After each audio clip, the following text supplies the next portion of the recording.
right. I'm Max Garland, and I was told that well, I see a lot of people that I know out there. I was told that we're going to get going now for the 12th annual Michelle Robert Frost celebration of American poetry. Something that's been going on. It seems like it's a tradition firmly established now. I wanted to start with a little introduction that I found a while ago, and then I forgot about it. But I I could introduce Frost. I've taught Frost a lot. I know his poems well, but I think a better person to introduce him would be President John F. Kennedy, because Kennedy gave October 26, 1963, John F. Kennedy dedicated the Robert Frost Library at Amherst. And I'm not going to read his whole address, but I just wanted to read a little of it for a couple of reasons. One reason is that it's really beautiful. It's beautifully written. And what he says about art and the role of the artist is much better than I could say. So let me give away the punchline a bit. This is one of the last speeches that John F. Kennedy gave. It was given 27 days before he died, and he was a friend of Frost. He was an admirer of Frost, as you know, as many of you know, at least if you're my age. He chose Robert Frost to read at his inauguration, the first inaugural poet, and so he spoke at Frost, at the memorial for Frost. He knew many Frost poems by heart. He was a fan of arts and poetry. So these are just some excerpts from what Kennedy read on the day that, and Frost had died a couple of months earlier. He talked about Frost had his sense of the human tragedy fortified him against self-deception and easy consolation. That's one thing here. Then he says about Robert Frost, these are all completely John F. Kennedy's words. He saw poetry as the means of saving power from itself. When power leads men towards arrogance, poetry reminds him of his limitations. When power narrows the areas of man's concern, poetry reminds him of the richness and diversity of his existence. When power corrupts, poetry cleanses. I want to pause on that phrase because also this is the original typed draft written by Kennedy's speechwriter, Ted Sorensen. These are all handwritten by Kennedy, notes, crossing things out, which he did himself. So what Sorensen wrote was this. He wrote, when power narrows the area of man's concern, poetry reminds him of the richness and diversity of his existence. When power intoxicates, poetry restores sobriety. John F. Kennedy marked that out. And he said, when power corrupts, poetry cleanses, which no further proof is needed that he was a fan of poetry. That's what I'm saying, and of Frost. The artist, now back to Kennedy, the artist becomes the last champion of the individual mind and sensibility against an intrusive society and an officious state. The great artist is thus a solitary figure. He has, as Frost said, a lover's quarrel with the world, which, as many of you know, is on Frost's tombstone.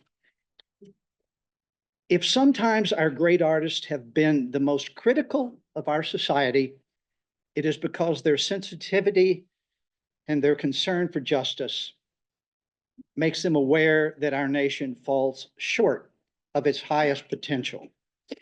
I see little of more importance to the future of our country and our civilization than full recognition of the place of the artist. If art is to nourish the roots of our culture, society must set the artist free to follow his vision wherever it takes him. We must never forget that art is not a form of propaganda, it is a form of truth. In a democratic society, the highest duty of the writer, the composer, the artist, is to remain true to himself and let the chips fall where they may. In serving their vision of the truth, artists best serve their nation. I look forward, back to Kennedy now. I look forward to a future in which our country will match its military strength with our moral restraint, our wealth with our wisdom, our power to our purpose. I look forward to an America which will not be afraid of grace and beauty, which will protect the beauty of our natural environment. I look forward to an America which will reward achievement in the arts as we reward achievement in business and statecraft. And I look forward to an America which commands respect throughout the world, not only for its strength, but for its civilization as well. I look forward to a world which will be safe not only for democracy and diversity, but also for personal distinction. That's one of the last speeches that John F. Kennedy gave. And it seems to just become truer as time goes by, doesn't it? And I think I'll read my Frost poem. I'm sorry, I have one of those lingering, Wisconsin things that you just keep sniffing until you die finally. I don't know. But let's see. I'm going to read The Oven Bird, and I'm going to read that because it was written in 1916. It's on this mountain interval. It's also one of our Frost collection poems, which has a handwritten Frost poem at the very beginning of it. His handwriting is better than mine. It's not great, but better than mine. And it's also a poem, it's a sonnet. And what I like about it is that I didn't understand it when it was assigned to me when I was 18, 19 years old in a poetry class. This is the book it was in. It's taped together. I never threw away a poetry book that I was assigned. And but I have a much better book. And this is an original manuscript signed by Frost. There's something about this poem, The Oven Bird, that I don't understand still. And then there's something about it that I didn't understand, but now I do. So it's both of those things are okay. The oven bird is also sometimes called the teacher bird. Its call is supposed to be teacher, teacher, teacher, but you have to have a lot of imagination to hear that. And also, there's something else. He claims the oven bird is loud, but it's not all that loud, which makes me believe that he had really good sensory perception, Frost did, or there was a lot less highway noise in 1916 when he wrote this poem. The Oven Bird. There is a singer everyone has heard, loud, a midsummer and a midwood bird, who makes the solid tree trunks sound again. He says that leaves are old and that for flowers, midsummer is to spring as 1 to 10. He says the early petal fall is past when pear and cherry bloom went down in showers on sunny days, a moment overcast. and comes that other fall we name the fall. He says the highway dust is over all. The bird would cease to be as other birds, but he knows in singing not to sing. The question that he frames in all but words is what to make of a diminished thing. The part that I don't never fully understood is but that he knows in singing not to sing. I'm still working on it. The part that I didn't understand when I was 19, but now I do understand is the last line, what to make of a diminished thing. So, so that we'll begin with that. I think because of some other pressing duties, we'll have a president of the student body. Sam will be our next reader, and welcome. I don't have all the names here, but good afternoon, everyone. I want to thank you first for allowing me to be here and having me. This has been a real honor. I'm glad I was able to stop by for a little bit. My name is Sam Consiglio. I'm currently the student body president of the university for one more week. I will be graduating in a month. I'm a fourth year geography major, actuarial science minor. So as I'm kind of headed out of this university, this poem really kind of spoke wonders to me. I originally read it in 9th grade English class, which is really fun. So when I was asked to pick out a poem today, this one has stuck with me for quite some time here, The Tuft of Flowers by Robert Frost. So I went to turn the grass once after one, who mowed it in the dew before the sun. The dew was gone that made his blade so keen, before I came to view the leveled scene. I looked for him behind an aisle of trees, I listened for his whetstone on the breeze. But he had gone his way, the grass all mown, and I must be, as he had been, alone. As all must be, I said within my heart, whether they work together or apart. But as I said it, swift there passed me by on noiseless wings a bewildered butterfly, seeking with memories grown dim or night some resting flowers of yesterday's delight. And once I marked his flight go round and round, as where some flowers lay withering on the ground. And then he flew as far as the eye could see, and then on tremulous wings came back to me. I thought of questions that have no reply, and would have turned to toss the grass to dry. But he turned first and led my eye to look at a tall tuft of flowers beside a brook. A leaping tongue of bloom the skeeth had spared, beside a ruddy brook the skeeth had bared. I left my place to know them by their name, finding them butterflied weed when I came. The mower in the dew had loved them thus, by leaving them to flourish, not for us. Nor yet to draw one thought of ours to him, but from sheer morning gladness on the brim. The butterfly and I had lit upon, nevertheless, a message from the dawn, that made me hear the wakening birds around and hear his long skeeth whispering on the ground. And I feel a spirit kindred to my own, so that henceforth I worked no more alone. But glad with him, I worked with his aid, and weary sought at noon him with the shade. And dreaming, as it were, had held brotherly speech with one whose thought I had not hoped to reach. Men work together, I told him from the heart, whether they work together or apart. So as I'm kind of graduating and have been here for the last 4 years, this poem really speaks wonders to what I've seen in Eau Claire, yes, but also the world, that no matter where you are geographically or in time, you're building on each other. You are continuing to work together, even though you're apart. So thank you.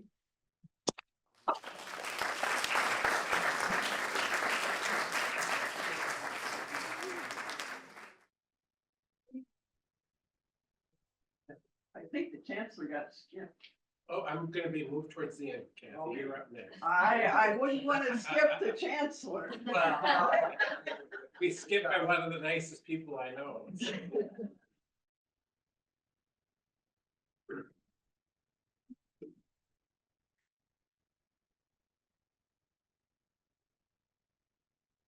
I've had the opportunity to read before at a Frost celebration, and it's always so special.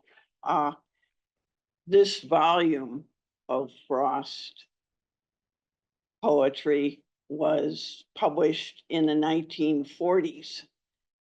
And Braille has only been around for 200 years. So having a Braille volume from the 1940s to be able to read out of is sort of like a sighted person reading out of a King James Bible or something. It's just really special. The Frost poem I picked was a nature note. 4 or 5 whippoorwills have come down from their native ledge to the open country edge to give us a piece of their bills. 2 in June were a pair. You'd say sufficiently loud, but this was a family crowd, a full-fledged family affair. All out of time, pell-mell. I wasn't in on the joke, unless it was coming to folk to bid us a mock farewell. I took note of when it occurred, the 23rd of September. These latest that I remember, September the 23rd of this. And I'd like to follow up. We were asked to follow up with another poem, and before I knew that Max was going to read, I thought I would read a poem I wrote. So anyway, with his emphasis on understanding, observation, and tolerance, as Frost said, you remember what you didn't know you knew through poetry. I connected with Frost, and this poem is called Connections. A gentle touch from a paw, a bear hug from a friend, a smell of leaves burning, or the fragrance of Easter lilies, a taste of ripe pineapple, or the first morning slurp of coffee, the caws of my favorite crows, and the honks of geese flying north, all remind me that I am connected to a big, beautiful world of sounds, smells, taste, and touch. Seeing is optional.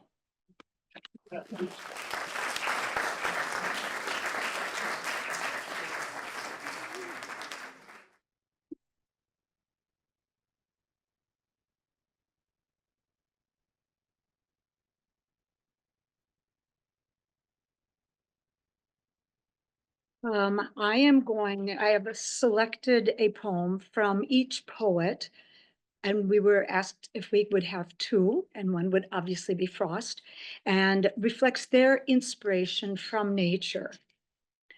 Robert Frost, The Vantage Point, 1913. If tired of trees I seek again mankind, well I know where to hie me in the dawn, to a slope where the cattle keep the lawn.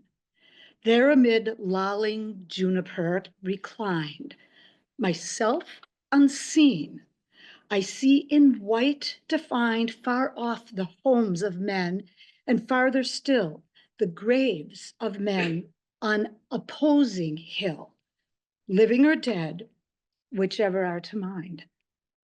And if by noon I have too much of these, I have but to turn on my arm, and lo, the sunburned hillside sets my face aglow.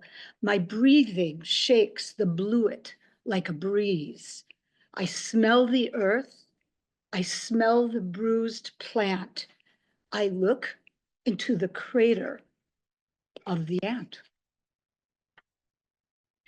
The second poem is by Anne Bradstreet. So to briefly acquaint you with Anne Bradstreet, she was born in England in 1612.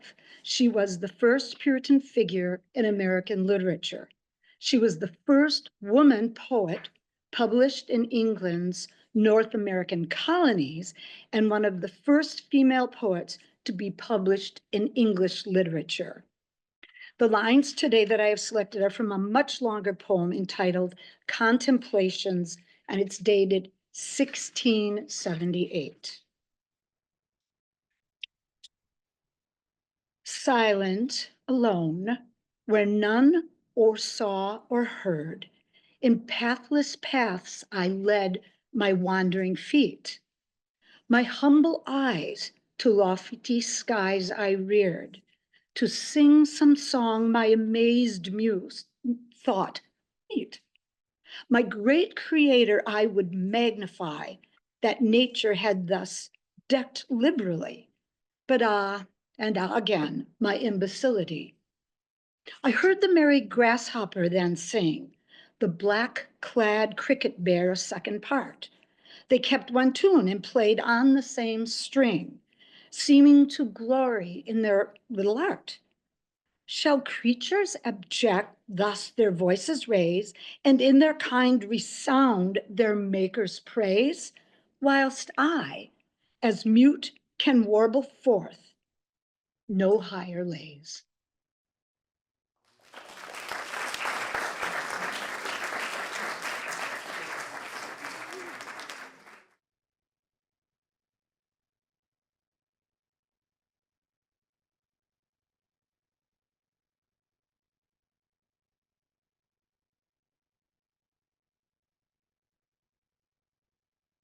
Hello, my name is Amy Fleury.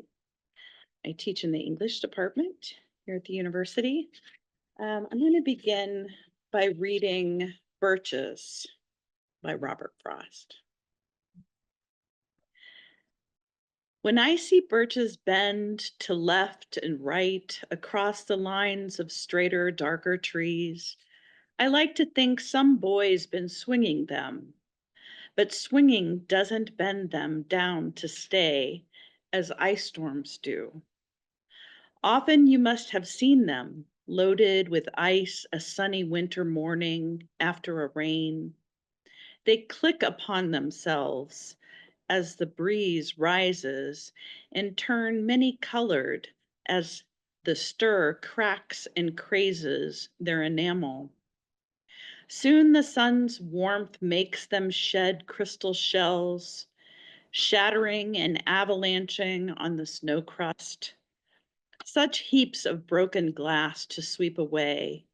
You'd think the inner dome of heaven had fallen.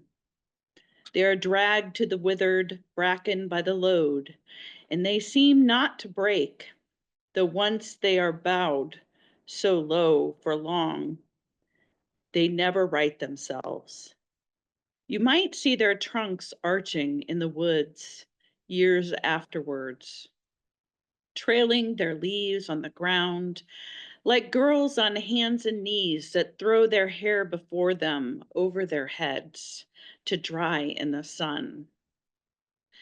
But I was going to say, when truth broke in, with all her matter of fact about the ice storm, I should prefer to have some boy bend them as he went out and in to fetch the cows, some boy too far from town to learn baseball, whose only play was what he found himself, summer or winter, and could play alone. One by one, he subdued his father's trees by writing them down over and over again until he took the stiffness out of them. And not one but hung limp. Not one was left for him to conquer. He learned all there was to learn about not launching out too soon, and so not carrying the tree away, clear to the ground. He always kept his poise to the top branches, climbing carefully with the same pains you use to fill a cup up to the brim and even above the brim. Then he flung outward, feet first, with a swish, kicking his way down through the air to the ground. So was I once myself a swinger of birches, and so I dream of going back to be. It's when I'm weary of considerations and life is too much like a pathless wood, where your face burns and tickles with the cobwebs broken across it, and one eye is weeping from a twig's having lashed across it open. I'd like to get away from earth a while and then come back to it and begin over. May no fate willfully misunderstand me and half grant what I wish and snatch me away, not to return. Earth's the right place for love. I don't know where it's likely to go better. I'd like to go by climbing a birch tree and climb black branches up a snow white trunk toward heaven, till the tree could bear no more, but dipped its top and set me down again. That would be good, both going and coming back. One could do worse than be a swinger of birches. Yeah, good. And the poem I chose that I feel like is talking to birches is a poem by William Stafford called Earth Dweller. It was all the clods at once become precious. It was the barn and the shed and the windmill, my hands, the crack Arlie made in the axe handle. Oh, let me stay here, humbly forgotten, to rejoice in it all. Let the sun casually rise and set. If I have not found the right place, teach me. For somewhere inside the clods are vaulted mansions. Lines through the barn sing for the saints forever. The shed and windmill rear so glorious, the sun shudders like a gong. Now I know why people worship, carry around magic emblems, wake up talking dreams they teach to their children. The world speaks. The world speaks everything to us. It is our only friend.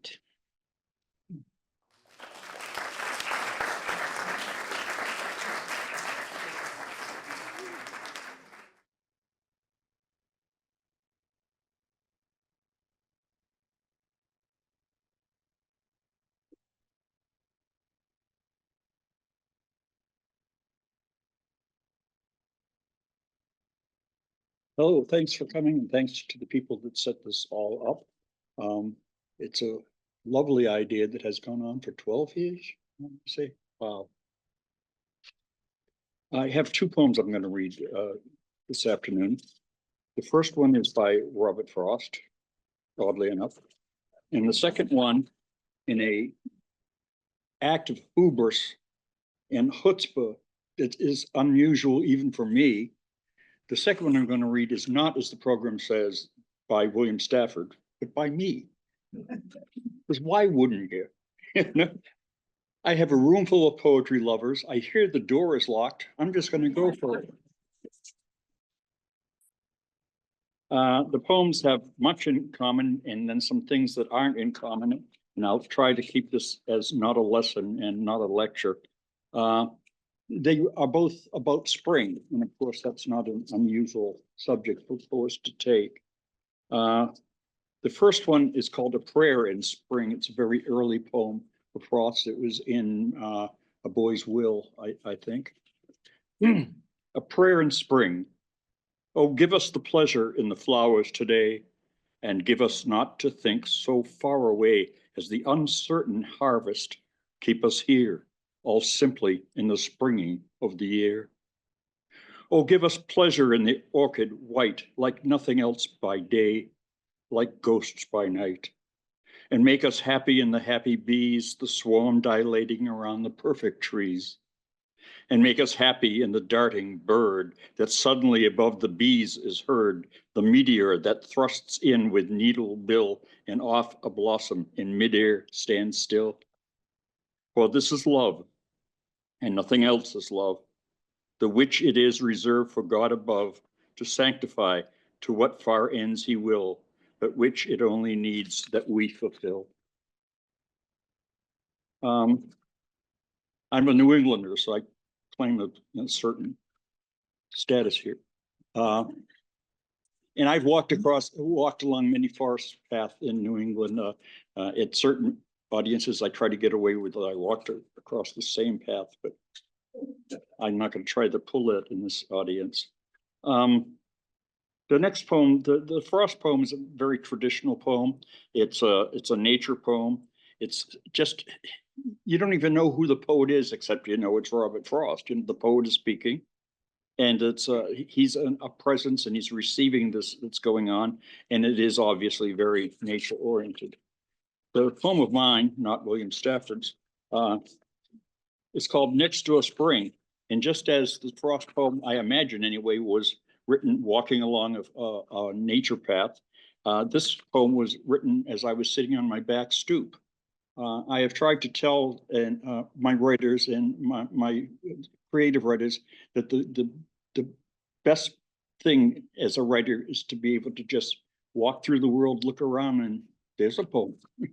Well, there's another. Yeah, you got to mess with them a bit, but you know, there they are, and there they are.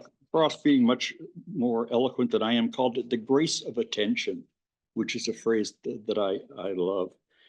This place was the first house that I had bought in Eau Claire, and it was also the first time I ever lived in one of those neighborhoods where you have the houses and then there's a dirt alley that connects the backyards all together.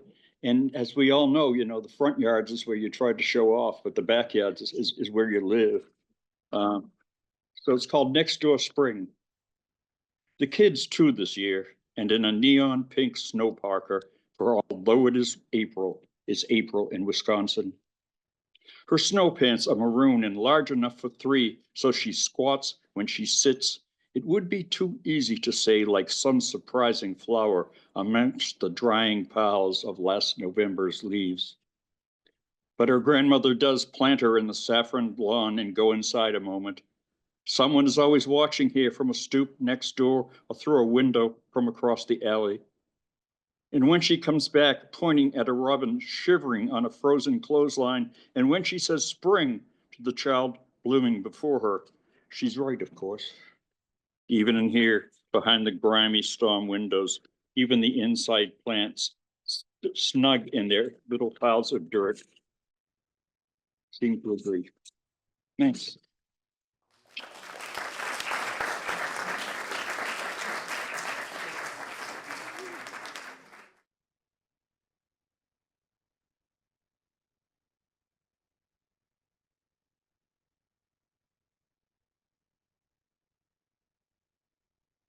As you may guess, I am not Eric Schmidt. I am not a pilot, nor am I the son of Fritz and Joan Christopherson Schmidt. I am their daughter of the heart. I'm Meg Fox, and because I'm her daughter of the heart, I can forgive her for telling me today on the way up here that I would be reading. I'll be reading two of the three that are listed for Eric. First is Nothing Gold Can Stay by Robert Frost. Nature's first green is gold, her hardest hue to hold. Her early leaves of flower, but only so an hour. Then leaf subsides to leaf, so Eden sank to grief. So dawn goes down to day, nothing gold can stay. The second poem is On Looking Up by Chance at the Constellations, also by Robert Frost. You'll wait a long, long time for anything much to happen in heaven, beyond the floats of cloud and the northern lights that run like tingling nerves. The sun and moon get crossed, but they never touch, nor strike out fire from each other, nor crash out loud. The planets seem to interfere in their curves, but nothing ever happens. No harm is done. We may as well go patiently on with our life and look elsewhere to the stars and moon and sun for the shocks and changes we need to keep us sane. It is true that the longest drought will end in rain. The longest peace in China will end in strife. Still, it wouldn't reward the watcher to stay awake in hopes of seeing the calm of heaven break on his particular time or personal site. That calm seems certainly safe to last tonight.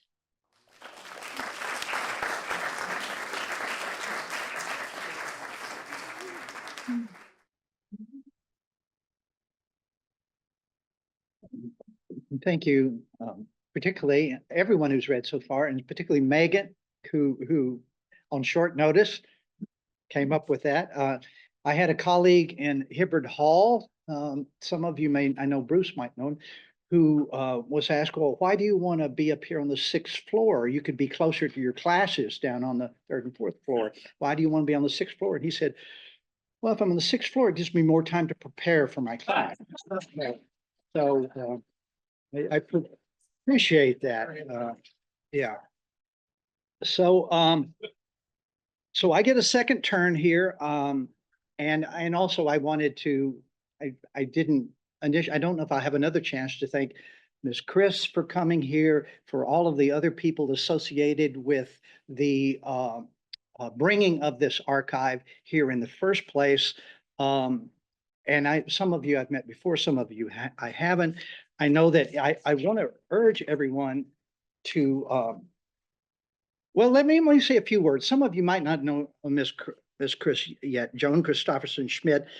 There's one thing on this little blurb that I found that I didn't know about you. I didn't know that you rode your pony to a one-room rural schoolhouse and dreamed. I knew all the other stuff about her work with early work with public television.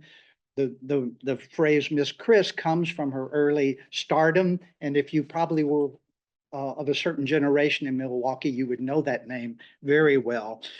I also didn't know that she's still acting and still singing and being awarded for her acting after doing this for her entire life. And so there were other interviews. I've seen interviews, and I got, over the years, I've seen many interviews with you online, whether they're not, they're there or not. So there's a lot more to be said about her experience with the environment, with being an advocate for the arts, and particularly with Ms. Chris and her husband, who was a friend of Robert Frost, a great admirer of Frost, and is really responsible for collecting these things together. Many of these Frost manuscripts, which anybody can see, but I have to tell you, you have to be careful because as I've learned by handling one of these things, the archivist, Greg, is always close behind. He's always looking, and there he is. So he handed me the book from 1916 I was going to read from earlier. And I said, well, I need to go to the restroom. And he said, give me the book. So Miss Chris, the manuscripts are safe. I can tell you that. I'm going to end up, Bruce, I'm glad you read a poem of yours. And I'm so, Kathie, glad you read one of yours. I'm just going to read one of mine. I apologize. It might take up to 7 minutes, but I have to read it because our university, the book I read from 1916, our university was founded in 1916. It had one building and maybe 250 something students. And I was asked, Robert Frost was the first poet I ever saw on TV. I saw him read at Kennedy's inauguration, and it helped me understand that there were actually living poets, because I thought they were like ancient Greek philosophers. They had once existed and we were supposed to know about them to be educated humans, but I didn't know they existed. And there he was. He was reading right before John F. Kennedy, the inauguration. And so I thought, well, oh, they're alive. Now, I didn't know I was going to be asked to be an inaugural poet later in life at the inauguration of Chancellor Jim Schmidt. And Kennedy said an artist should be honest, should not be, is not a propagandist, is someone who needs to be true to his own ideas. So I thought I would tell you when I was asked by the foundation or someone, would you read an inaugural poem for our new incoming chancellor, James Schmidt? I said, yeah, okay. And I said, well, what should be in it? What do you want to have in it? And my instructions were zero. I was asked to read a poem, write a poem, read a poem. For all they knew, I could have, done anything. But I just want to say, like, the main thing I remember is like, they just trusted me, in front of politicians, conservatives, liberals, progressives, board of regents, donors and all. They trusted me. Anyway, so this is the poem. I'm going to try not to read it too loud, but I'm going to too quickly, which I feel a little bit called upon to do, but it's called For a Dedication by the River, and it recreates the day in the beginning that the governor of our state, Emmanuel L. Phillip, a very conservative Republican governor, crossed the state to dedicate this university, that you, the sons and daughters of the Commonwealth, might have better educational service. Now, he could have been a little more poetic, but nevertheless, I like the word Commonwealth he used. For a dedication by the river, and our chancellor is moving on to, if not greener, at least different pastures very soon. And I thought his tenure here started with this poem, and I thought I would maybe make it a kind of farewell. This is the beginning of this place we are. There was more to know than time to learn, further to go than good roads to get there. Nevertheless, the governor crossed the state in a Pierce arrow, cornfields, hillsides of Holsteins, cranberry bogs ripening to red, back when most streets still rang with horses' hooves and harness. 1 in 10 had telephones. The countryside was wireless in the old way. Even the Great War seemed distant, though already the ditches were dug where local sons and brothers would die. But there was more in the air than harm to come. Radical things. Crowns were falling over the world like cottonwood leaves onto the river here. Women on the verge of the vote. A scientist dreamed up a theory that bent space and time that year, claimed truth depended upon where you stood. But the wildest notion enacted here, that not just the glittering sons of the rich, but the daughters and sons of farmers and mill hands might learn the art of how we learn and how we pass it on. The townspeople knew what all immigrants know. What terrifies a tyrant? An open book, an open mind. Somebody made a speech, somebody raised a flag, somebody probably talked too long. Someone's mind began to drift toward the river, the braided currents that carved and cradled this town, light struck, reflective, where they rippled over sandstone and wound through the outskirts of time. Half a century later, our first grade teacher, Miss Singfield, arranged us in rows. The terrifying alphabet scrolled above the blackboard, 2 shapes for each letter. Then numbers tumbling from everywhere and nowhere, far beyond the reckoning of fingers and toes. There was a tilted metal globe you could spin and see the jigsawed nations blur in and out of blue. She tapped a fingernail on the world's curve. We're here, she said with an accent from somewhere further south. She seemed older than the Bible to me. Though now I know she was much younger than I am, remembering this. She knew everything, even thoughts inside our heads. Who tucked gum beneath his tongue? Who leaned toward the smartest girl on spelling tests? Whose mind wandered, withered in place? Such things to learn.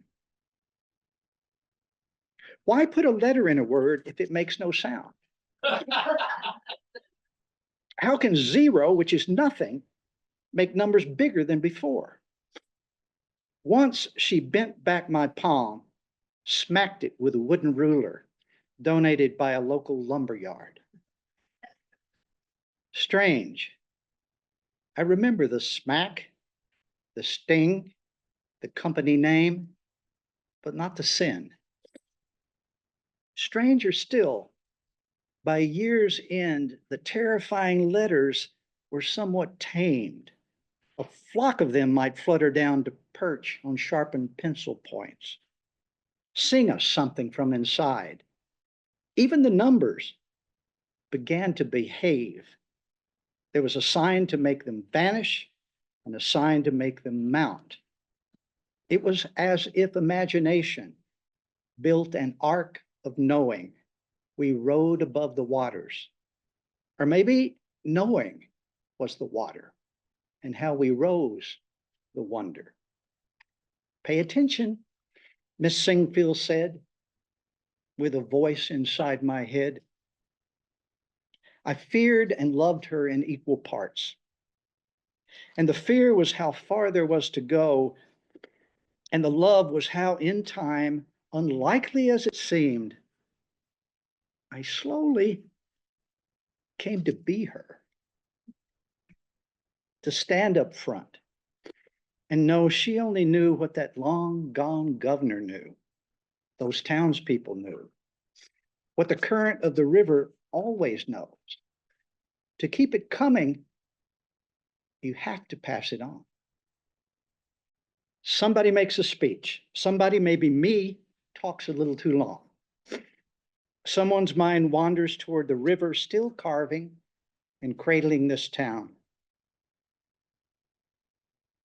I once saw a grown man cry from the footbridge there as the late light crested the current, not out of sadness, but for the moment itself. Beauty, so brief it breaks your heart just to mend it. For in the wake of such comes a bigger heart. Pay attention, she said, and the world's blue blur spins again in heart and head. And now, how strange to know she only knew what that weeping man on the footbridge knew, what all the elders know. Here, in the diminished light of harvest, though Holsteins graze the hillsides and cranberry bogs are bursting red, it's by cultivating wonder the Commonwealth is fed.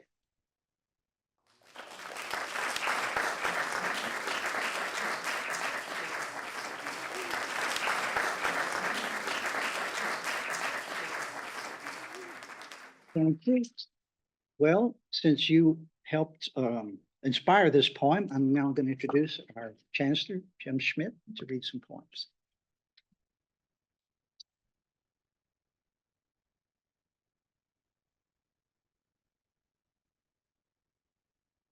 Wow.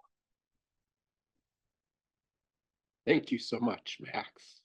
That was a great gift you gave the university and to the opening of my chancellorship here. And it was a wonderful charge for reminding us all the importance of what we do here. And that strong moral compass, as much as anything, has helped me this last 12 years as this university community have had to confront the very values that you've put into that amazing piece of poetry. I don't know if we've ever had a long talk about what that poem meant to me and the connections it personally, because you didn't know me that well, including the grandfather who didn't run a lumber yard, but was in the wood business. And as I worked with him, and he was frustrated with me, everybody in my family knows the phrase, pay attention. And it usually was because we weren't paying attention and he wasn't very happy with us. I think you know that my mother was an English teacher, and vivid memories of an old elementary school sitting in, you described it beautifully. And Mrs. Mayhoos and Mrs. McCune and all of these other great teachers that I had in elementary school were present in your piece of poetry. We trusted Max because he was partly responsible. He hasn't said that very often for bringing me here because he was on the search committee. So, you know, I'm outed you so people can come and talk to you about that later. I'll say a little bit about Miss Chris in a moment when I introduce her, but I decided to use the piece that I opened our Robert Frost readings, stopping by woods on a snowy evening. And as I reread it again, it's always been one of my favorite Frost pieces. As I reread it again, it carried for me a different meaning, as great poetry does, depending on where you are in your life and what you've experienced since then. And it blends beautifully with your poem, Max, because again, for me, it is mission focused. It is about what is it that we have to do. It was powerful for me as I began my chancellorship, and it brings different meaning as I conclude my period leading this institution. And I think you'll see why. Whose woods these are, I think I know. His house is in the village, though. He will not see me stopping here to watch his woods fill up with snow. My little horse must think it's queer to stop without a farmhouse near. Between the woods and frozen lake, the darkest evening of the year. He gives his harness bells a shake to ask if there is some snake. The only other sounds the sweep of easy wind and downy flake. The woods are lovely, dark and deep, but I have promises to keep. And miles to go before I sleep. And miles to go before I sleep. This university has given me such great opportunity. I will always carry a piece of this university and its people with me. The 1,300 faculty and staff who are here at any given time, and the hundreds others I've had the chance to serve with, have protected the mission of this institution for the good of the Commonwealth and for all of the people, the children of this great region to come together to learn and to become aware. This community has given so much as well as we've come together to accomplish what we couldn't do by ourselves. And always focused on our mission, the service of our students, the service of our community and the state. And it is what drives me. I wake up in the middle of the night a lot, but knowing that we have so much more to do.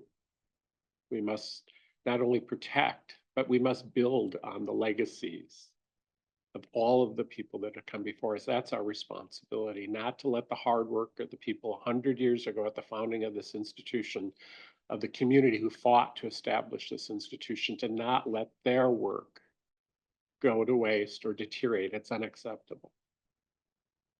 And so now I'm the one speaking too long that you mentioned in your poem. I will say, as I introduced Miss Chris, that it was the first official activity, and I don't think I've told this story. I had been named chancellor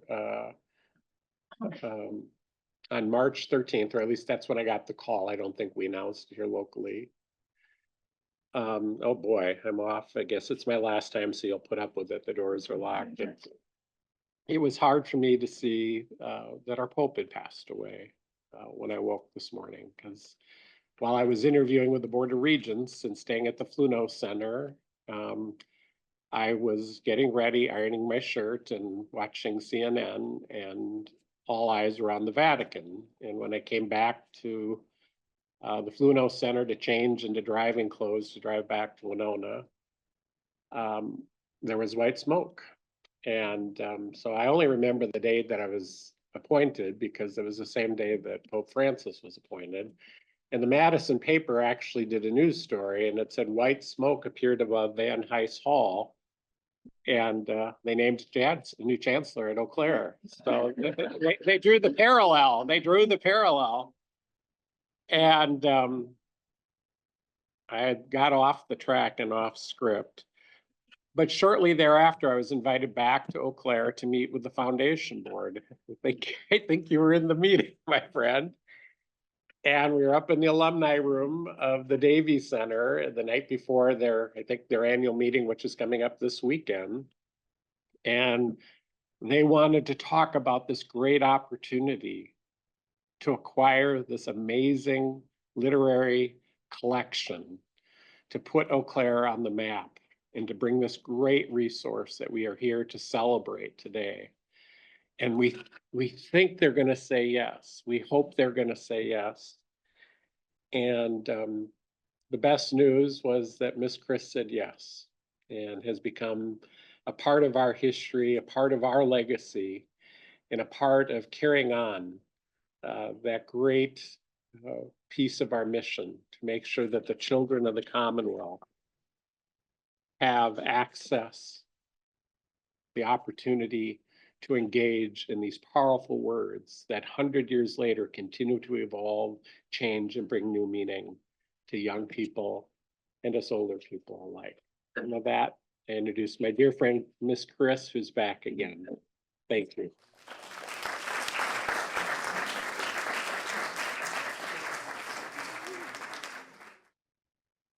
Have a box of Kleenex always available. I don't see any. Well, I've used this. I didn't think I would be back here this year.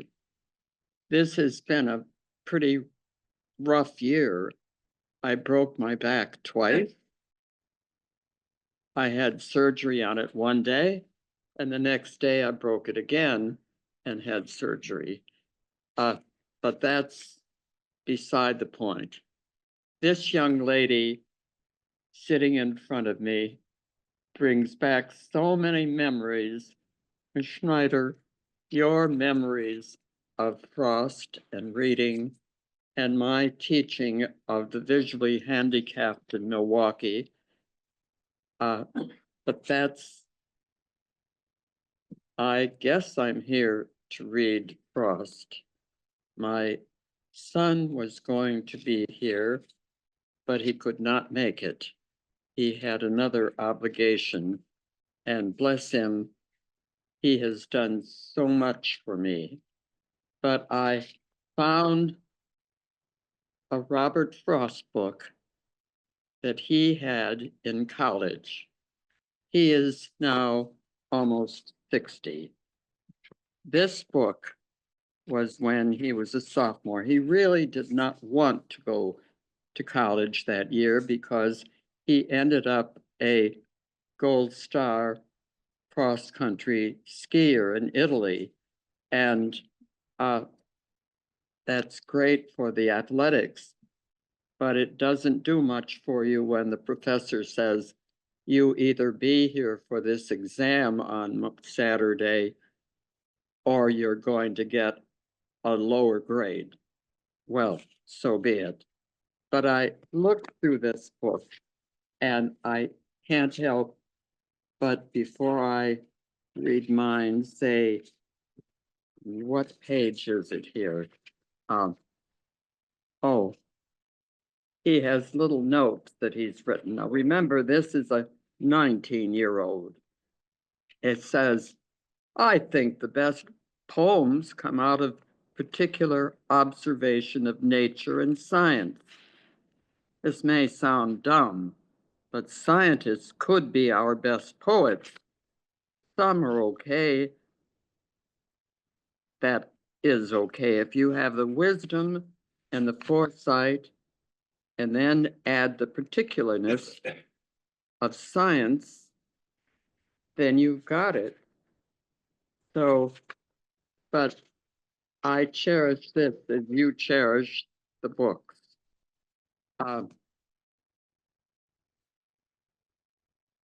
Some of you who weren't here last year probably wonder what the heck is she wearing that goofy hat for? Well, I will repeat it again. I live part-time at St. John's on the Lake. Tata, a home for old ladies and old men. And back when the pandemic was so fierce, everyone was to wear their mask. Well, some of these old ladies would either forget or they didn't give a damn. But they'd see this hat coming down the aisle and they'd think, oh, that old battle axe, and they'd put it on. The pandemic is still on in more ways than one. And so I hope if the good Lord gives me strength to make another year, I hope next year to let my hair show. Although I have to say I've been in style. If you look at that picture of us, you'll see I have a long curl. Well, that was 40 years ago, 50 years ago. It was out of style then. And I got shucks, but you know, well, that's another story. Forget about that.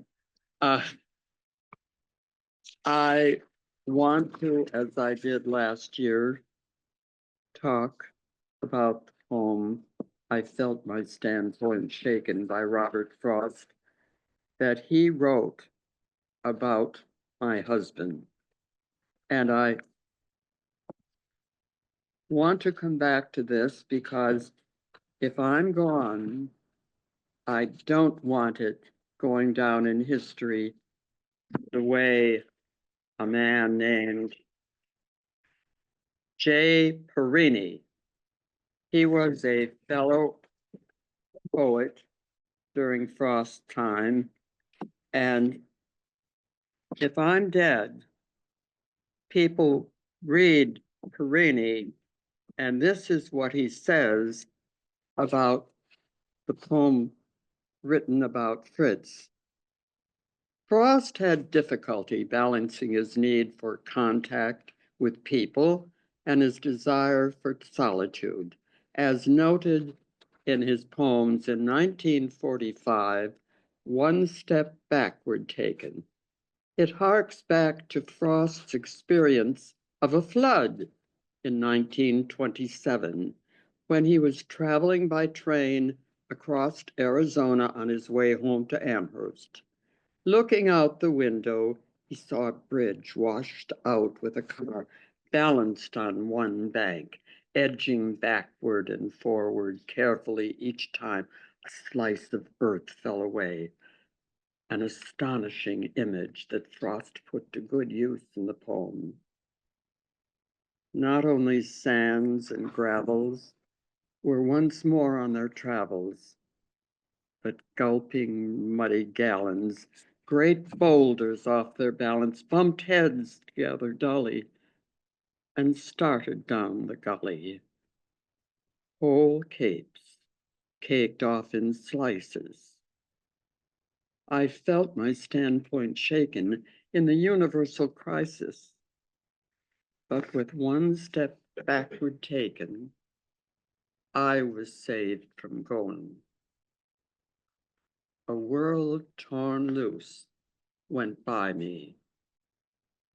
And then the rain stopped and the blowing, and the sun came out to dry me.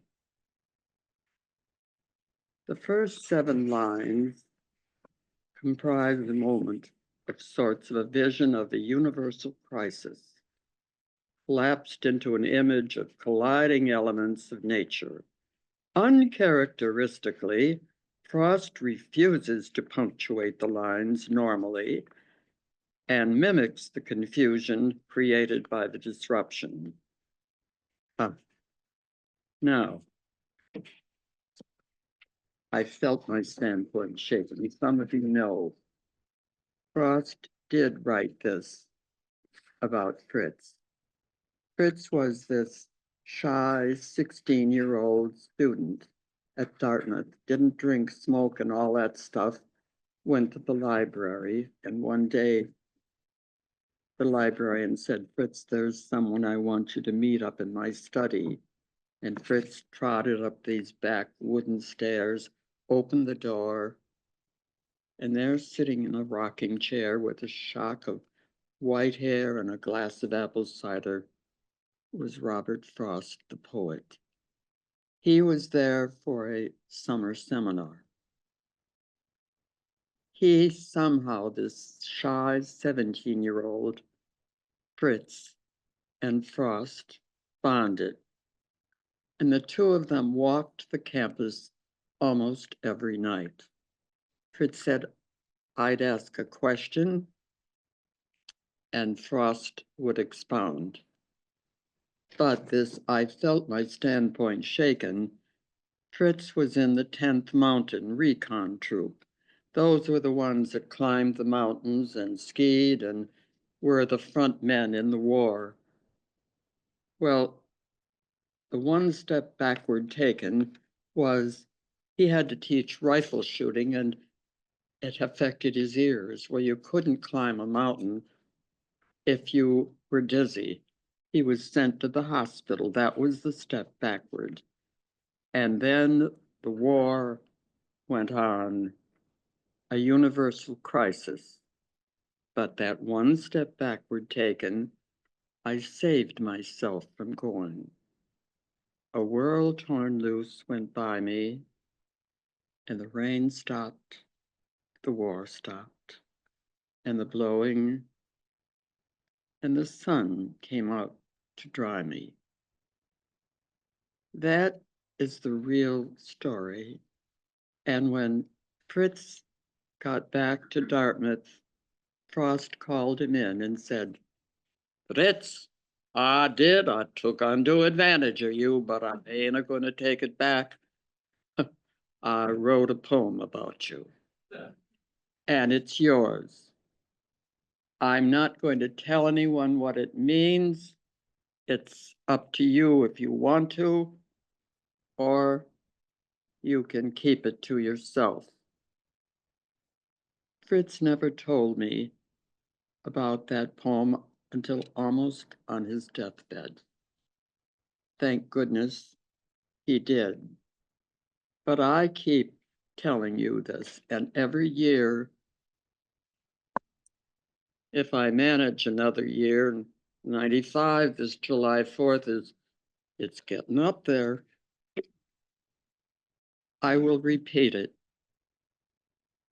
because poetry is wonderful, honesty is wonderful, and oh, good grief, there isn't time. Do I have time to read the poem I was going to read? Anybody willing to stay that long? Well, I didn't choose a poem because the world is in a fair state. But some people said, why did you choose Eau Claire? You don't have any kids going there, any relatives. I said, Fritz wanted that poem and those poems be used by Midwest people and people from far from California to go all the way to Dartmouth. They had plenty of poems. And Fritz wanted them to be read. And you may wonder why. Why did he choose this? Well, he didn't choose this area. I did. And the reason I did was in part, I'm sorry I had tears in my eyes when you were reading your poem, because it takes me back to being 10 and riding my pony through the snow and the woods outside of Wisconsin Dells on the quiet side. And I'm there, and I'm that young again. And the fact that I've got tears in my eyes and there's no Kleenex but this, well, that's what it'll have to be. But if you can stand to listen a little longer, I will tell you why this campus is so rare, and because it's on the edge of Hiawatha's land. And I used to read, we had to read by the shores of Gitchigumi, by the shiny. And I never really appreciated that until I read it by myself. And I would like to read that poem to you, and maybe you can shut your eyes and imagine what Eau Claire was not that many years ago, and why it is a perfect university for Robert Frost's poetry. Hiawatha's childhood. By the shores of Gitchigumi, by the shining Big Sea water, stood the wigwam of Nokomis, daughter of the moon, Nokomis. Dark behind it rose the forest, rose the black and gloomy pine trees, rose the firs with cones on them, bright before it beat the water, beat the clear and sunny water, beat the shining Big Sea water. There the old Nokomis nursed little Hiawatha, rocked him in his linden cradle, bedded soft in moss and rushes, safely bound with reindeer sinews, stilled his fretful wail by saying, "Hush, the naked bear will hear thee," lulled him into slumber singing, "Ee-wa-ee-yaw, little owlet, who is this that lights the wigwam? With his great lights lights the wigwam. Ee-wa-ee, my little owlet."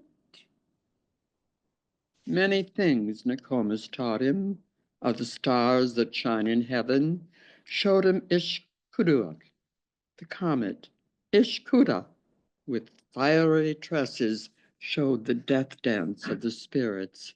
Warriors with their plumes and war clubs, flaring far away to northward in the frosty nights of winter, showed the broad white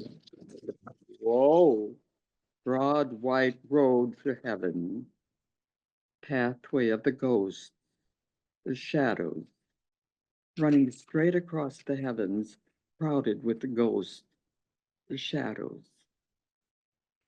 At the door on summer evenings sat little Hiawatha, heard the whispering of the pine trees, heard the lapping of the waters and sounds of music, words of wonder. Minnie wah wah wah, said the pine trees. Madryoshka, said the water.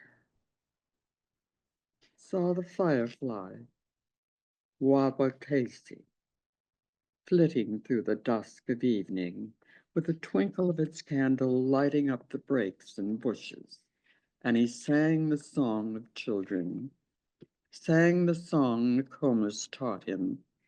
Wawatesi, little firefly, little flitting white fire insect, little dancing white fire creature, light me with your little candle. Here upon my bed I lay me. Ere in sleep I close my eyelids. Saw the moon rise from the water rippling, rounding from the water. Saw the flecks and shadows on it, whispered, "What is that, Nokomis?"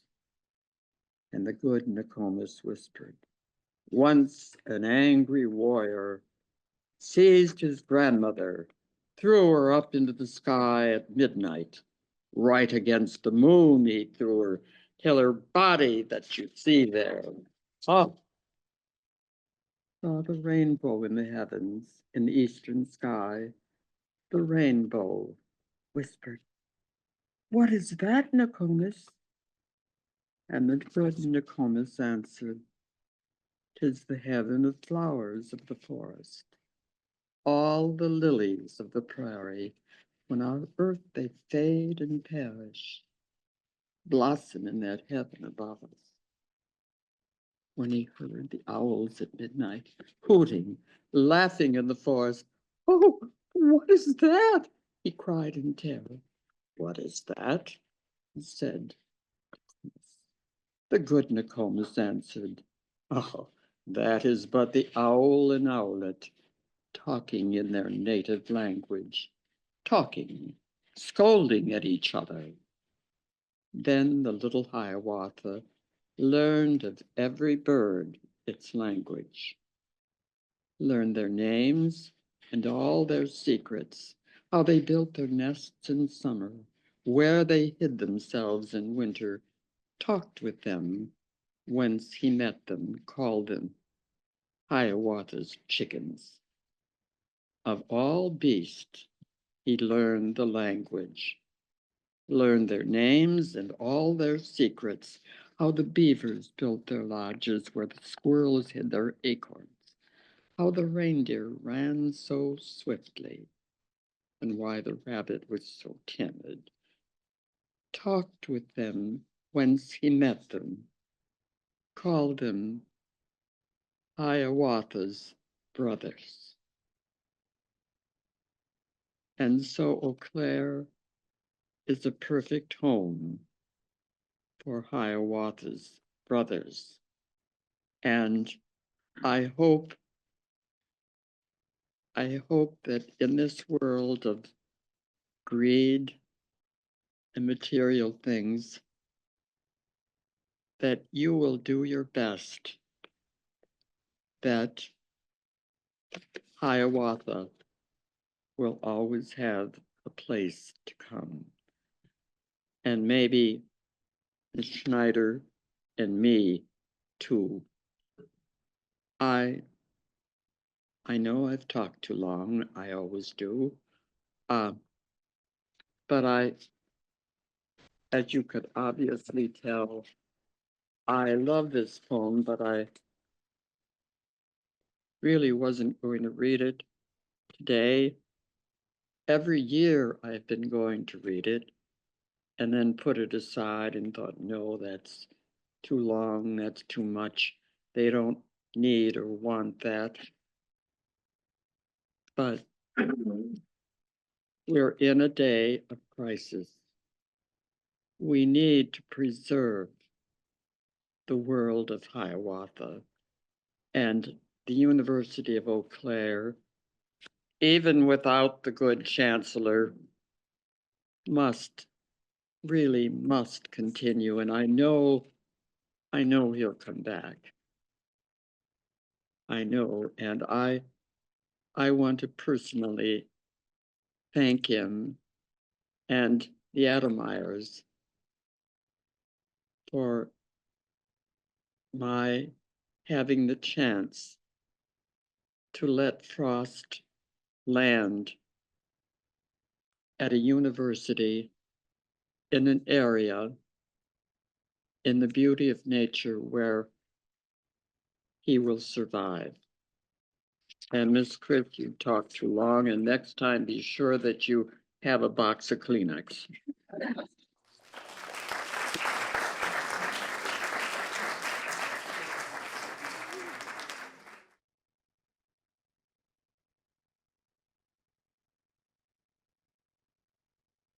Thank you. And I would just like to thank everyone for coming again. And I just wanted, the book that I read out of has a handwritten copy of the poem you read.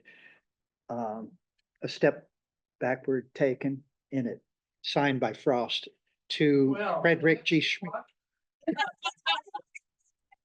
You'll have to ask the archivist back there.